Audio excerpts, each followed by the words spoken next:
Amigos, muy buenas tardes. Sean ustedes bienvenidos una vez más a un episodio de Voces Inquebrantables. Esta tarde nos acompaña el maestro Víctor Manuel Cruz Roque, un maestro en oratoria y obviamente un politólogo porque está siempre a la vanguardia de todo lo que sucede. Maestro, ¿cómo estás? ¿Qué tal, amigo? Muy buenas tardes y muchas gracias por haberme invitado. Es un gusto estar contigo, un privilegio. Maestro, siempre es un honor tenerte aquí con nosotros. Muchas gracias, Roberto Ábalos. Oye, maestro, ¿de dónde eres? Porque mucha gente todavía se pregunta. Del bellísimo pueblo de Arriaga, Chiapas. Oye, muchos, ¿no? Arriaga y Tonalá han dado mucha gente pues, que ha sobresalido en el estado. Afortunadamente, ¿no? Arriaga es un municipio que en determinado momento histórico, estamos hablando de los años 40, 50 hasta los 80, tuvo un auge bastante considerable, muchas industrias, empresas, el ferrocarril desde principios del siglo XX, pero luego vino una etapa de decrecimiento y ahora están nuevamente naciendo. Yo me acuerdo todavía, no hace muchos años, pero en el 98 que llego, pues no estaba el puente Chiapas y se tenía que pasar por Arriaga con el autobús, hacía una parada ahí, el autobús que venía de México, ¿no? Maestro. En Arriaga, rápidamente, ¿sí? Antes de iniciar con los temas, es una mezcla de la cultura ismeña, zapoteca, con pues de la costa, de ese temperamento tan especial que tenemos los costeños. Oye, maestro, a ver, le he hecho esta pregunta porque por ahí lo leí en algún lado, pero no muchos chiapanecos saben sobre esta parte histórica que tiene Arriaga. ¿Cómo se llamaba hace muchos años? Arriaga, tengo entendido que fueron 4, pues antes eran ranchos, le llamábamos, se llamó Jalisco. Exactamente, tú sí sabes, maestro, déjame.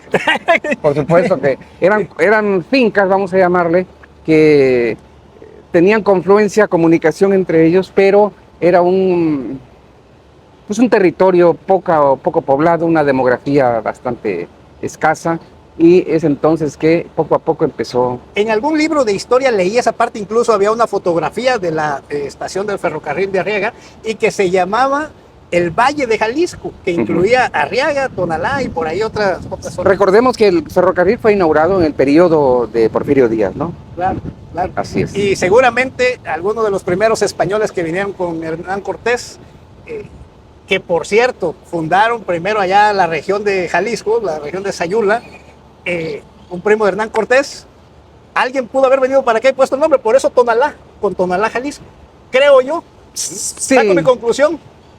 Hubieron batallas, una de ellas de la Chincuá, muy importante cerca de Tonalá, okay, que pertenecen a un registro histórico pues bastante olvidado porque no se le ha dado pues una importancia que merece. Pero bueno, ya estamos acá.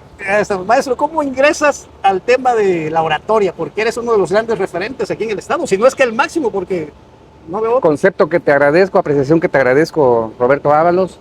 Pues fue en mis épocas, digamos, de la normal, en Mactumaxá. Okay. En Mactumaxá, no sé si me permitas hacer una diferencia con el actual entorno que está en esa normal rural. Había una especie como de preocupación constante por los círculos de estudio. No era la protesta amorfa, no era la protesta sin rumbo, sin sentido. No, había una intencionalidad.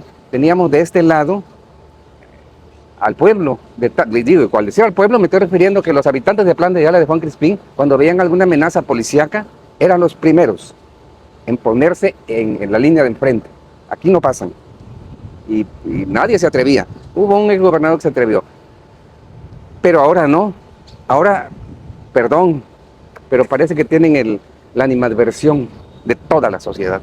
Claro, maestro. Porque no se entiende, es un desbrujulamiento ideológico y así no se puede caminar. Y gracias a este antecedente vamos a ir dando paso a nuestro tema, pero yo quiero recalcar que ahora entiendo entonces de alguna manera tu educación, vamos a llamarle marxista, con influencia, no completamente, pero con influencia marxista-leninista, ¿no? Por esto que se traía en las normales. Lo que pasa, tiene una explicación muy fundamentada, y en el Centro de Orientación Política e Ideológica que yo coordiné en Mactumaxá, pues claro que sí, Federico Engels, Carlos Marx, los grandes teóricos de la ideología socialista. Sin embargo, La evolución de la humanidad es por etapas, ¿no? No necesariamente tenemos que encasillarnos, estancarnos, tener un antecedente histórico inamovible. Quedarnos Entonces, con eso toda la vida. Eso. Correcto, sí. Entonces, ese pensamiento progresista en su momento, actualmente es obsoleto, Claro. ¿no? Eso explica muchas cosas. La dialéctica, pues. Mira, lo entiendo perfectamente porque yo estuve en una preparatoria allá en Guerrero que Ujú. depende de la Universidad Autónoma de Guerrero. Todas Ujú. las preparatorias allá dependen de la Universidad Autónoma. Y tenemos, o tiene la universidad una línea marxista-leninista, o sea, Sí, claro. siempre. Entonces, yo también, y por eso creo que ahí coincidimos en que en cierto momento apoyamos el movimiento de López Obrador porque nos sentíamos identificados. Sí, claro. Y aquí entramos en el tema. Pero después de ver tanta corrupción, después de ver que salieron iguales o peores que los de antes, Sí, inevitablemente tenemos que decirlo, ¿no, maestro? así es. Mira, Roberto Ábalos, cuando hablé de dialéctica, esos procesos de cambio, mira, llegó un momento en que, y acabo de presentar un libro, Discursos históricos que transformaron a México, tomando como referencia precisamente lo planteado por López Obrador y su cuarta transformación. Le dimos, digamos, aceptamos su planteamiento. Sin embargo, logró sacudir las emociones colectivas de los mexicanos porque habían esas condiciones propicias para que, mediante un discurso firme, contundente, tuviera la posibilidad de, pues decir, las voluntades de los mexicanos están a favor de un cambio y de una transformación por él planteada, que al final de cuentas, y después de casi 8 años, sexenio de él más 1 y medio, pues no vemos resultados. Claro. Grave es aquellos que están obnubilados y defienden un oscurantismo ideológico que no tiene fin. Ciegamente lo defienden. Eso, ciegamente. Como bien dije, en su momento apoyamos a López Obrador, pedimos incluso, tu servidor, que se le diera la oportunidad, ¿no? Ya era tantos años batallando, luchando por su parte, y nos vendió muy bien el discurso, caray, nos lo vendió muy bien, que realmente yo sí creí que las cosas podían ser diferentes. Estábamos cansados de toda esta corrupción, de todo este compadrazgo, de beneficiar siempre a los amigos, a los familiares. Uh-huh. Y al final, pues salió lo mismo. Sí, ese fenómeno de, digamos, sembrar en el conjunto social que se trata, en este caso de los mexicanos, e incluso, en determinado momento quiso vender, entre comillas, su discurso a otros países. Ya ves que varios programas se exportaron. Sí, sí, queriendo... Honduras, Salvador. Sí, claro. Sí, sí, sí. A ese fenómeno tiene una explicación. Resulta que el antiguo régimen, el que Vargas Llosa denominó como la dictadura perfecta, pues utilizó una serie de estrategias, procesos para administrar, ¿no? La voluntad de los mexicanos. Entonces, actualmente también está en marcha un proceso de ideologización en las escuelas. Sí, grave también. Grave, muy grave, muy grave. Y aparte de López Obrador, yo no veo ningún otro ideólogo, mucho menos, con todo respeto a nuestra querida presidenta. Ella nada más está esperando que termine ya el sexenio. Ya no quiero saber nada. Ya no. Porque además no puede mandar, no puede hacer su voluntad, no puede hacer lo que ella quisiera porque tiene... Está atada. Sí, está atada. Es rehén. Totalmente, pero pues voluntaria, al final de cuentas. Sí. Porque, mira, una cosa es que diga sí en el proceso de esta sucesión, y otra cosa es que pues ya pasó 1 año y medio y sigues creyendo que mandan en Palenque, ¿no? Cuando tú tienes el poder, cuando tú te puedes hacer sentir y decir, bueno, ¿sabes qué? Ya, hasta aquí, vámonos. Sí, claro. Oye, Roberto, pero el monstruoso arco de sanitización moral que construyeron, en un principio les funcionó bien. Todo aquel bienaventurado que os hace venir a mí ¿Qué pasaba y entrar por ahí, ya salía santificado, sea tu nombre, ¿no? Comenzando por el mismísimo Manuel Bartlett, ¿no? No, aparte de Bartlett, mira los Yunes. Sí, pero principalmente Bartlett, porque fue una figura sobre la que se fue López Obrador durante muchos años, ¿no? Sí, culpándolo por por el 88, el fraude del 88 con Cuauhtémoc Cárdenas, y bueno, era como que uno de sus sparrings prácticamente. Y muchos más, ¿eh? Y muchos más. Muchos más, Sí, en sí, todo sí. a lo largo y ancho del territorio nacional, fueron sembrando esta forma de cómo quitarle toda la podredumbre que acompañaba a muchos personajes y que pues, lo va a seguir acompañando. Pero lo peor es que la gente decía sí, o sea, los presentaba Andrés Manuel y decía, este ya no es corrupto, y todos, sí, sí. bravo, ¿no? Hasta los defendían, caray. Maestro, ¿qué pasó? ¿En qué momento? ¿A partir de cuándo se fue cayendo la venda de los ojos? De la mayoría de los ciudadanos, muchos otros todavía siguen con la venda, pero ¿a partir de qué momento crees tú que sucedió esto? Este fue un fenómeno que no se generó, digamos, de golpe, ¿no? Los más, digamos, acuciosos analistas, los que tienen una lupa en la mano, los que ven las cosas con microscopio, se dieron cuenta de manera inmediata, Sí. ¿no? Desde el momento en que nombró su gabinete. Pero son los, digo, con todo respeto, los menos. Claro. Y poco a poco fue cayendo como un proceso de quitarse la venda, y aún así hay quienes meten la mano al fuego por él y por todo su discurso que nos vendió. Hay quienes Hay todavía quienes que dicen, yo soy capaz de inmolarme y tirarme de este edificio por él. Decía mi abuelita, que en paz descanse, falleció hace un año, ya 88 años. Pero decía, mi padre Obrador, decía mi abuelita. Sí, sí. Y así muchos adultos mayores, ¿no? Que realmente por ahí se los ganó. Y Sí. creo que al final ese es uno de los programas que se le tiene que reconocer, pero son muchos mayores los errores y las fallas que han tenido. Sí, por supuesto, sobre todo lo que está ahorita pues en el ambiente noticioso que a diario nos sacude, pues esa relación, esa simbiosis con el CEO. Sí, con el crimen organizado, sin duda, caray.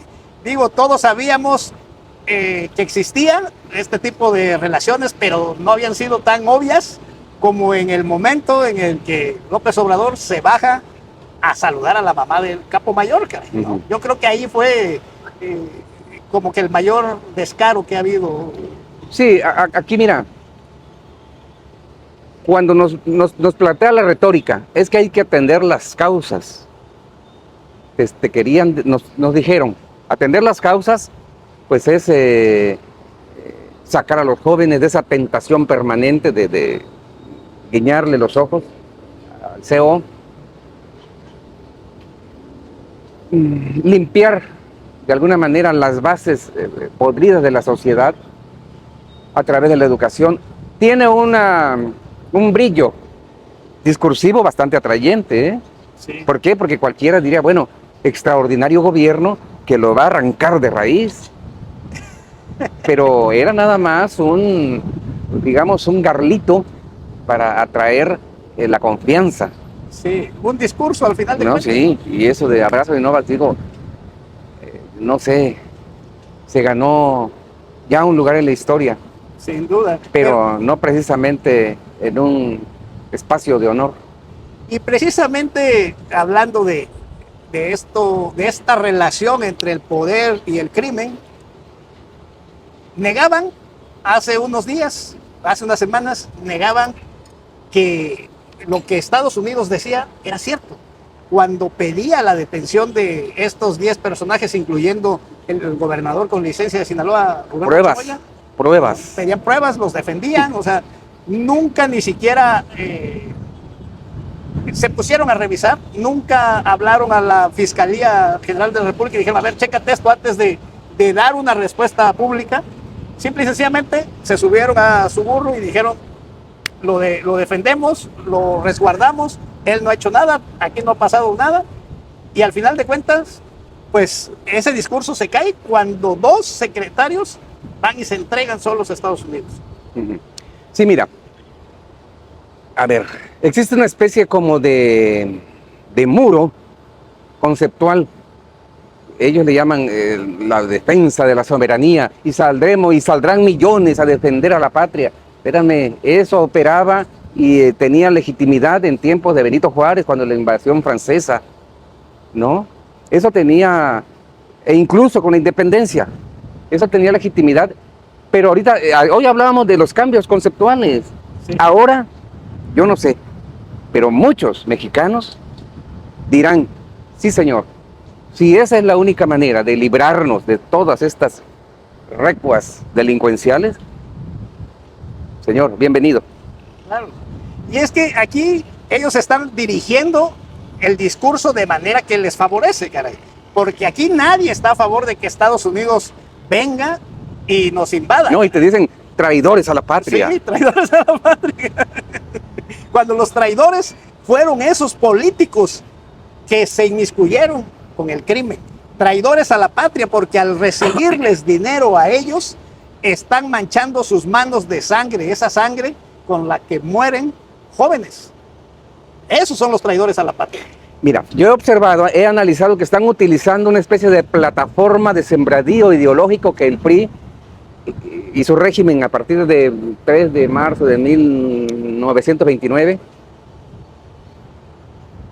en donde exaltaban las figuras para crear una especie como de líquido fortificante del nacionalismo. Por eso nos enseñaron a través de los libros de texto, pues la idolatría a Juárez, a los héroes revolucionarios, para crear una especie de conciencia nacionalista inamovible durante décadas, durante generaciones. Y ahora este gobierno está aprovechando ese sembradío ideológico que posibilitó el PRI, la idealización, ¿no? Sí, sí. Esto fue creando una especie como de líquido amniótico para creer que los mexicanos estamos ciegamente, ahora sí, convencidos de que la soberanía, el amor patriótico está a la hora en que los discursos oficiales nos lo inyecten. Claro. Y no precisamente cuando el sentir colectivo, es decir, el ciudadano se sienta amenazado. ¿A quién le tenemos más miedo? ¿A los de dentro o a los de fuera? Digo, es una pregunta nada más. No, sin duda estás en lo correcto porque definitivamente con el simple hecho de hacer una crítica pública, pues no le tienes miedo al extranjero, caray. No le tienes miedo al gobierno extranjero, sino al propio.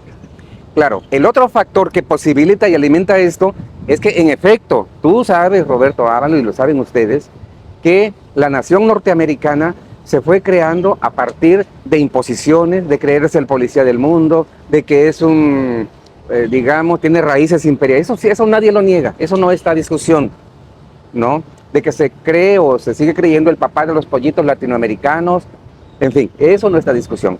Entonces, si conjugas esto, lo de dentro, con la percepción, creas un caldo de cultivo propicio para decir, quien se pronuncie en favor de que vengan los agentes de la CIA a investigar a los nuestros es un traidor a la patria y merece la horca y merece el cadalso. Y merece la horca más que el propio delincuente, caray, tal Sí, parece, ¿no? Sí, eso es una contradicción, ¿no? Sí.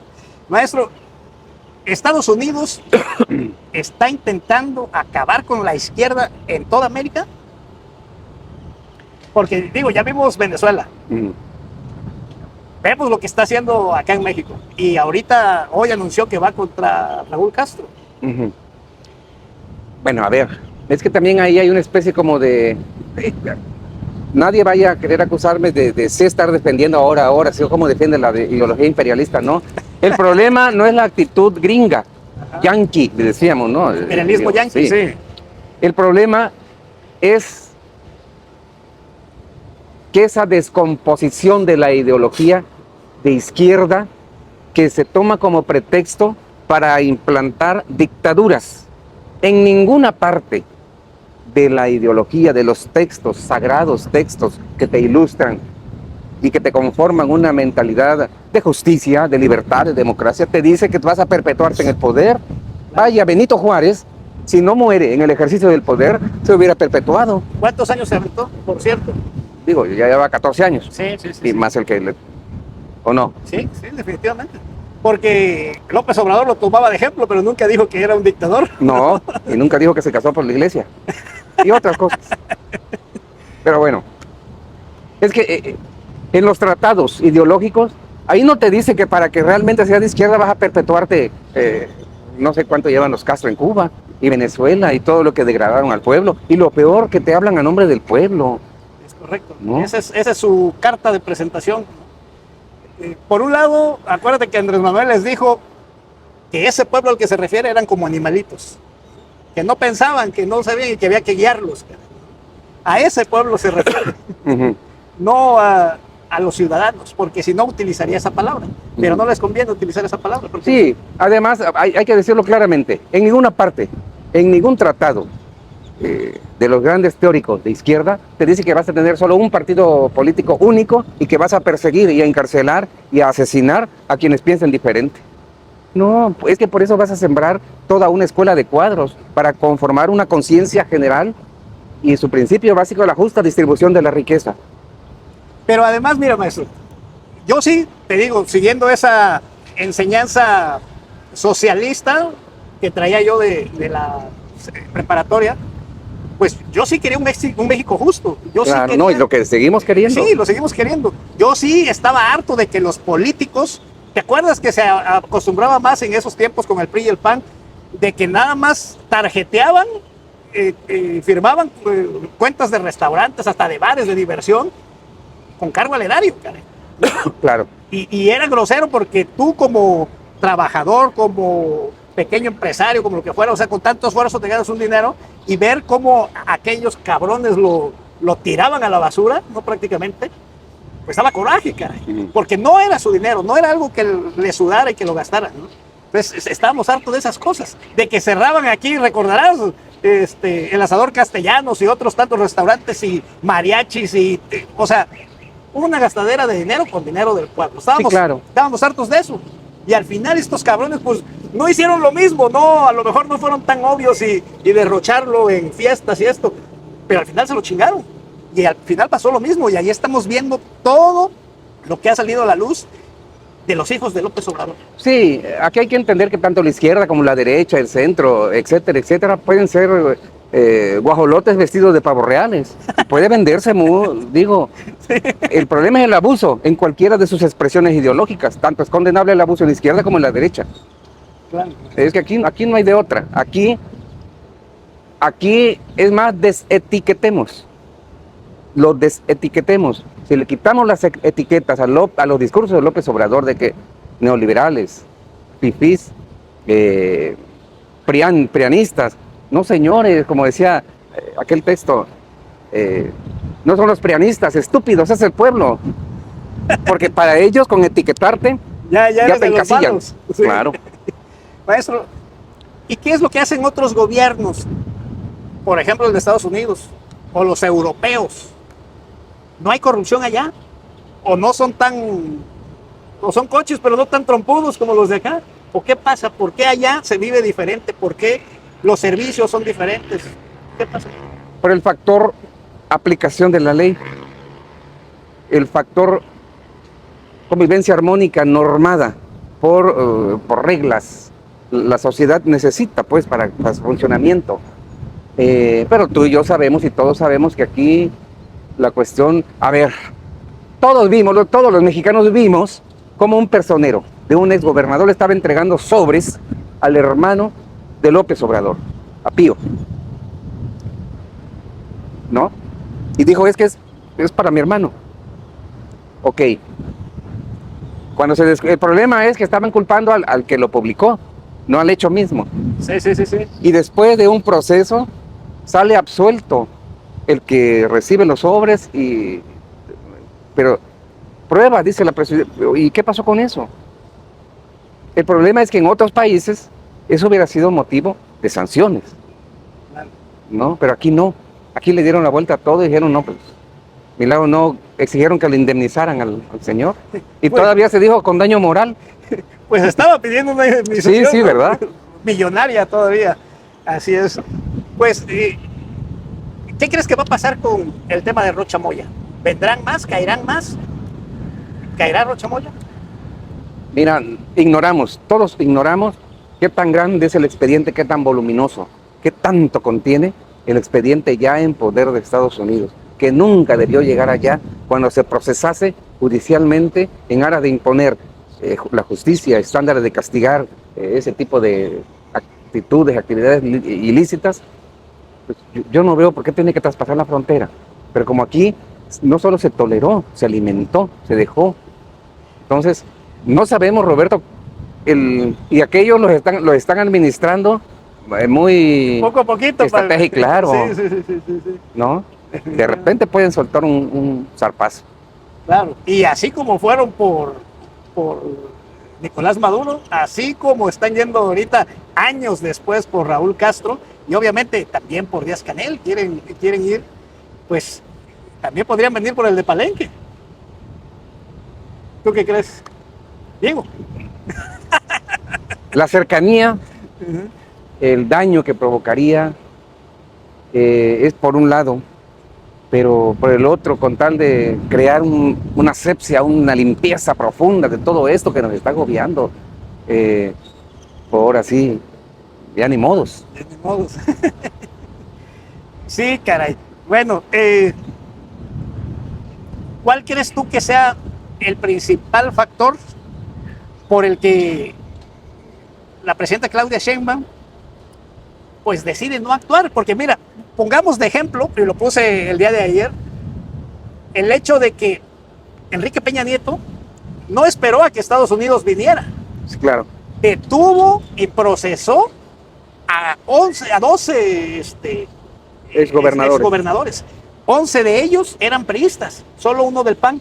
O sea, no podríamos decir que aquí hubo una persecución política por parte del Estado contra la oposición, porque todos eran de su mismo partido. Sí, te vi ese comentario. Ahora, ¿por qué Claudia no vemos eso con Claudia? Porque muchas fichitas hay, ¿no? Del sexenio pasado con López Obrador y obviamente de lo que va con este.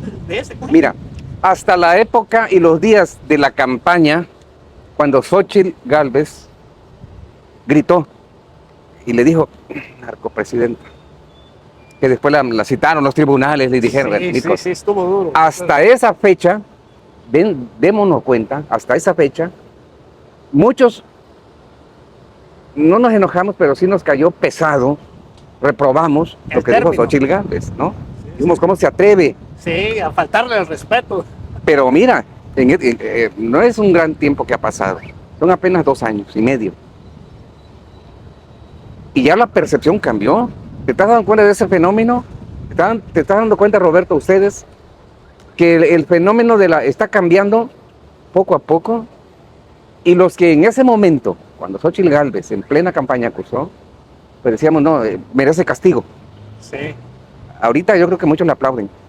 Sí. Y mira, a lo mejor el término narcopresidenta hacia Claudia Sheinbaum creo que no es lo correcto, porque no es ella. No creo que sea ella, ¿no? Pero sí estaríamos hablando, como dijo Isabel Ayuso, la presidenta de la Comunidad de Madrid, que vivimos en un narcoestado, ¿no? Que México es un narcoestado. Ahí sí, obviamente vas a traer a la presidenta Claudia Sheinbaum, aunque, repito, no creo que ella lo sea, pero de alguna manera el Estado sí lo es. Sí tiene esa connotación, ¿no? Bueno, al menos posee las características que definen, para no ser tan radicales en el señalamiento. Posee, como aquel clásico, ¿no? Si camina como pato, tiene pico de pato. Grazna como pato. Pues es un pato, ¿no? Es correcto, sí. Así es. Ahora, ¿qué va a pasar con el proceso electoral? Los procesos electorales que vienen. ¿Va a afectar todo esto que está haciendo Estados Unidos? Hay un vacío oposicionista, ¿no? En otras circunstancias, esto hubiera, entre comillas, le hubiera engordado el caldo. Pero no hay una oposición, o no lo han sabido capitalizar. Pero además no hay un personaje. Digo, sí, Ricardo Anaya es el hombre más, digamos, que va de frente, que es muy buen precisamente interlocutor, tiene muy buenas tablas, pero al final tiene un pasado también, ¿no? Un pasado que tiene negativos y que al final no logra ser como que la figura que pueda ser la oposición, una oposición como lo era Andrés Manuel durante años, o Cuauhtémoc Cárdenas en su momento. No hay una oposición, y los que están, pues imagínate, Alito Moreno, ¿no? ¿Cómo chingados van a poder capitalizar todo esto? Mira, yo no sé si compartes esta visión. Se está gestando, está naciendo una especie de germen en el seno de la sociedad civil que no posee cauces partidistas, porque no los hay, coincidimos. Sí. Pero basta con ver cómo reciben a un Noroña en un restaurante. Sí, que lo corren prácticamente. Digo, cómo reciben al hijo de López Obrador al llegar al aeropuerto en Chihuahua. Y así te puedo enumerar que son indicios que están creándose en el vientre de la sociedad esa inconformidad, esa animadversión, y eso es muy peligroso, porque el desborde de la sociedad civil, sin cauces partidistas, aguas. Pues mira, te puedo decir sin temor a equivocarme que ese fenómeno fue el que llevó a López Obrador a la presidencia esta tercera ocasión, porque ya, o sea, la gente salió, estaba harta, estaba cansada. Lo que sí se me hace extraño es que les duró muy poco, caray. O sea, un sexenio y año y medio prácticamente, ¿no? A aquellos les duró 70 años, ¿no? Pero a estos, caramba. Ok, y esto no es para abonar ni para dar bien del libro de discursos históricos que transformaron a México. Te lo hubieras traído. Espérame, no, pero ¿qué fue lo que capitalizó, lo que aprovechó, lo que encauzó eso que tú dices de López Obrador? Su discurso. Sí. ¿Qué hace falta ahorita? Que están los elementos de inconformidad, pero hace falta un discurso opositor. ¿Te has dado cuenta que no hay discurso opositor? Claro, no lo hay. No saben estructurarlo. Claro, entonces ese discurso opositor, si existiera, ya estuviera, ¿no?, capitalizando esa inconformidad social y ya se fuera gestando un anti-López Obradorismo fuerte, firme, vigoroso. Claro. Pero es que mira, volvemos a lo mismo. ¿Quién del PRI? No hay, y no va a haber, caray, porque tienes a Alito, cuando debieron haber renovado todas las juventudes, no sé, sacado a un nuevo personaje. Y del PAN los mismos, caray, ¿no?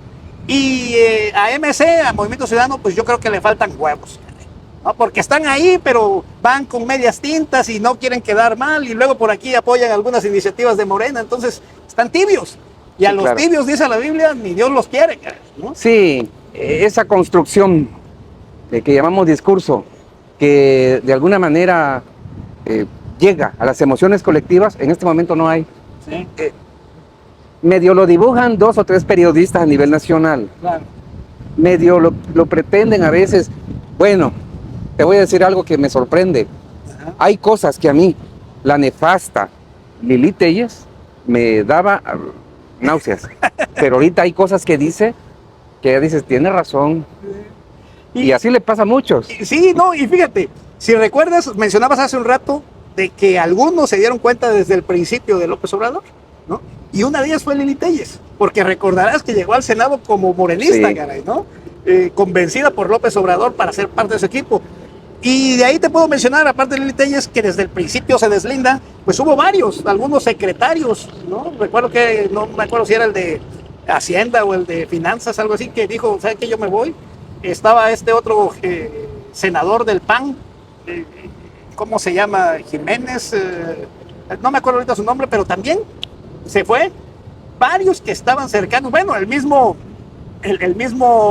hijo de Scherer, ¿no? Ajá. También, y bueno, así, no recuerdo ahorita todos, pero hay personajes que estuvieron muy cerca de López Obrador. El director de Código Magenta, este periodista regiomontano, que era su asesor, prácticamente decía, yo desayuno una vez al mes con López Obrador, pero yo le pasaba información o yo le decía, mira, esto tenemos, y cuando se dio cuenta que era lo mismo, comenta que le llevó un dato sobre Manuel Bartlett, y cuando se dio cuenta que no iba a actuar, dijo, no, ¿sabes qué, presidente? Yo ya me voy. Se dio cuenta ahí que era lo mismo. Bueno, el mismo Ricardo Salinas Pliego. Sí. Acuérdate Sí, que sí, había. había ahí, dice Salinas, lo ayudé a llegar, y luego había como que un lazo y de repente se va. Entonces, sí pasa eso que pasa con Lili Telles. Es que el polo de atracción del discurso que se fue poco a poco modificando en 2006, Era radical. no, al diablo las instituciones. Sí. En el 2012 vamos a conformar una república amorosa.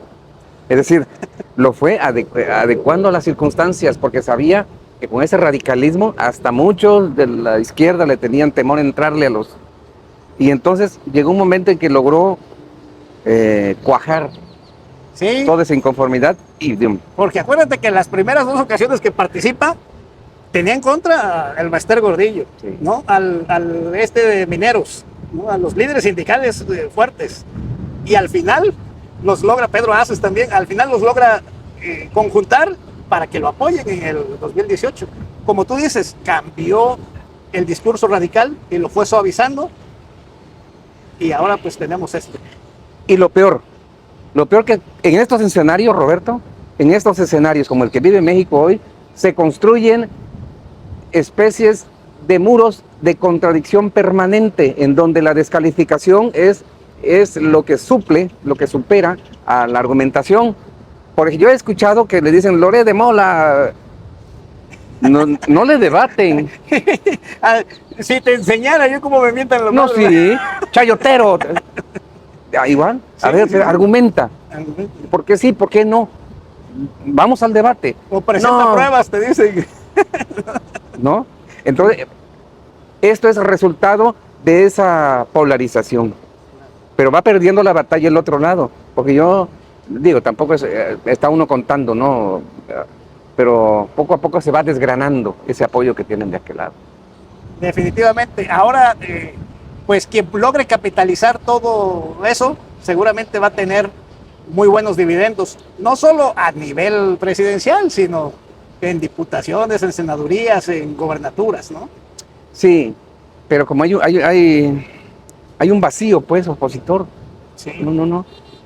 No sé, digo, no ha surgido un contradiscurso que realmente capitalice. Sí. No lo hay. Y entonces, ¿qué nos espera? Es la pregunta obligada. ¿Qué nos espera? Pues que pueden, como una olla de presión, seguir hasta que explote. Y esa explosión violenta es lo que no deseásemos nadie, porque por eso existen las instituciones partidistas, para canalizar las inconformidades. Si hay inconformidad, pues vayamos a las urnas, no manifestemos ahí. Eso es lo idóneo. Pero si te cierran aquí y te cierran los caminos, pues ¿qué haces? Sí, correcto. En fin. Maestro, si tú pudieras volver al pasado en tu vida, ¿qué cambiarías? ¿De mí? ¿Sí? No haber estudiado magisterio, ¿Qué te hubiera gustado? pero fue por necesidad. En ese tiempo de la secundaria directo a la normal. Sí. Y un internado que... Sí, y además ya salías con una plaza automática. Es que era muy atractivo antes el magisterio. Ya salía con una plaza automática. No había ahorita estos fenómenos que estamos viendo, pues muchas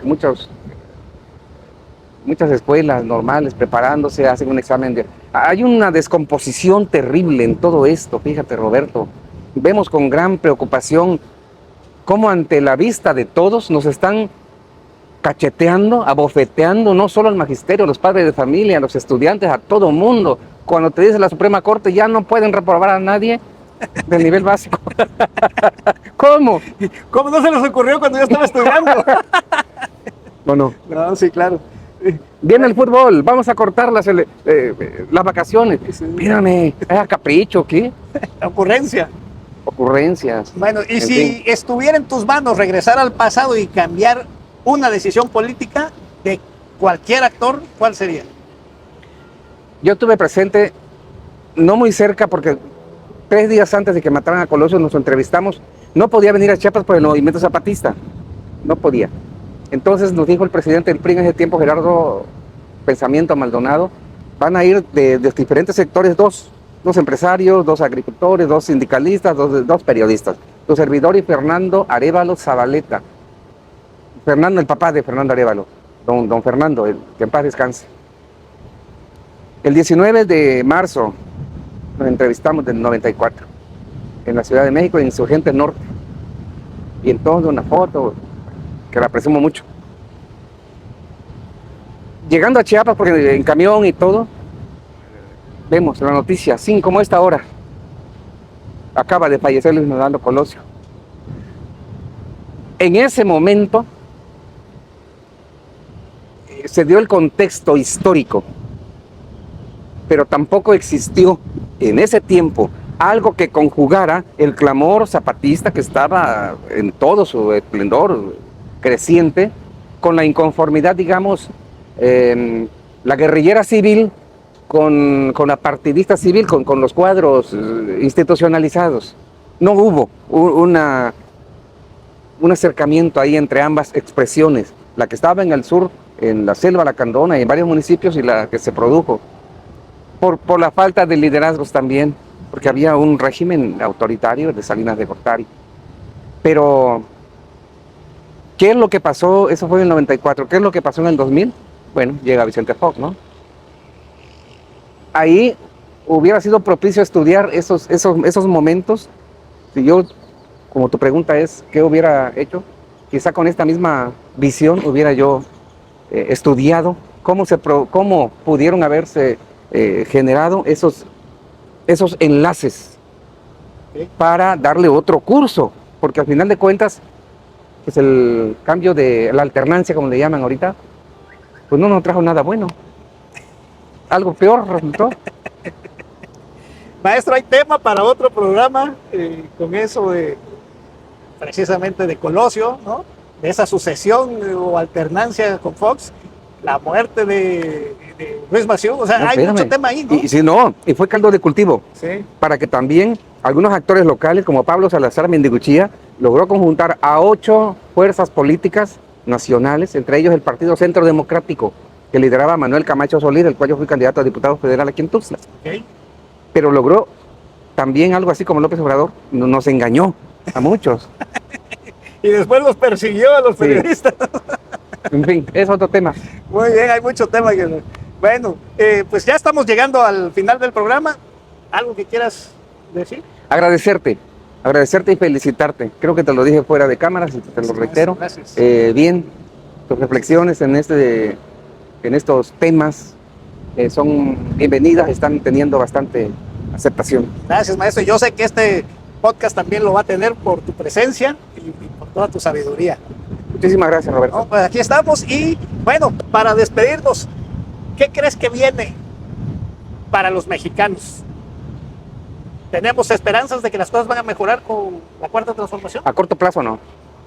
No, a corto plazo ¿Le no. alcanza para otro sexenio? La resistencia, sí, claro. ¿Sí? No, sí, ¿Y todavía. a quién ves tú? Eso lo dejamos para otro programa. Muy bien. Amigos, pues hemos llegado al final de este capítulo. Esto fue Voces Inquebrantables con el maestro Víctor Manuel Cruz Roque. Muchas Soy gracias, su amigo Roberto Ábalos. Nos Gracias. vemos la próxima. Buenas Maestro. tardes.